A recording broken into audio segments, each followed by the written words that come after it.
ఇది వచ్చేసి మార్గశిర లక్ష్మీ వారం 3వ వారం పూజ అండి. ఈ మార్గశిర మాసంలో లక్ష్మీ అమ్మవారిని గురువారాల్లో విశేషంగా పూజిస్తారు.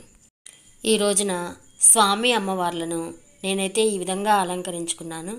అలాగే ఈరోజు పూజ కోసం 108 పసుపు చామంతి పువ్వులను సిద్ధం చేసుకున్నాను.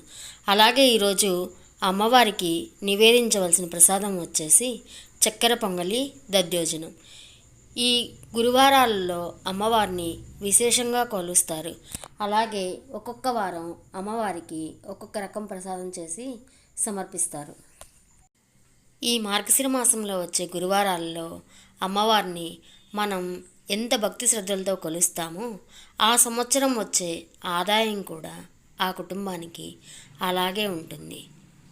అలాగే ఇక్కడ మా కృష్ణయ్యను కూడా అందంగా అలంకరించుకుని ధనుర్మాసం పూజ చేసుకున్నాను.